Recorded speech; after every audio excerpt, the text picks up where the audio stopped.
మనం 19వ కీర్తన చదువుకుందాం.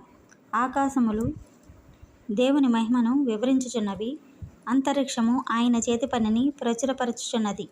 పగటికి పగలు బోధ చేయుచున్నది, రాత్రికి రాత్రి జ్ఞానము తెలుపుచున్నది. వాటికి భాష లేదు, మాటలు లేవు, వాటి స్వరము వినపడదు. వాటి కొలనూలు భూమి అంతటా వ్యాపించి ఉన్నది. లోక దిగంతముల వరకు వాటి ప్రకటనలు బయలువెళ్ళుచున్నవి. వాటిలో ఆయన సూర్యునికి గుడారము వేసెను. తన అంతఃపురములో నుండి బయలుదేరు పెళ్లి కుమారుని వలె ఉన్నాడు. సూర్యుడు పరిగెత్త నుల్లసించినట్లు తన పదమునందు పరిగెత్త నుల్లసించుచున్నాడు. అతడు ఆకాశమున ఈ దిక్కు నుండి బయలుదేరి ఆ దిక్కు వరకు దాని చుట్టూ తిరిగి వచ్చుచున్నాడు. అతని వేడిమికి మరుగైనది ఏమీయూ లేదు. యెహోవా నియమించిన ధర్మశాస్త్రము యథార్థమైనది, అది ప్రాణమును తెప్పరిల్ల చేయును. యెహోవా శాసనము నమ్మదగినది, అది బుద్ధిహీనులకు జ్ఞానం పుట్టించును. యెహోవా ఉపదేశములు నిర్దోషమైనవి, అవి హృదయమును సంతోషపరచును. యెహోవా ఏర్పరిచిన ధర్మము నిర్మలమైనది, అది కన్నులకు వెలుగునిచ్చును. యెహోవా యందైన భయము పవిత్రమైనది, అది నిత్యము నిలుచును.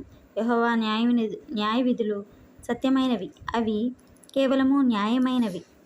అవి బంగారము కంటెను విస్తారమైన మేలిమి బంగారు కంటెను కోరదగినవి, తేనె కంటెను జుంటె తేనె ధారల కంటెను మధురమైనవి.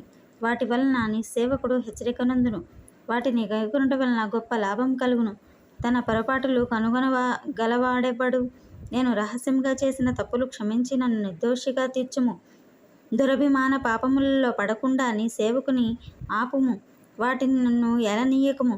అప్పుడు నేను యథార్థవంతుడినై అధిక ద్రోహము చేయకుండా నిందారహితుడనగుదును.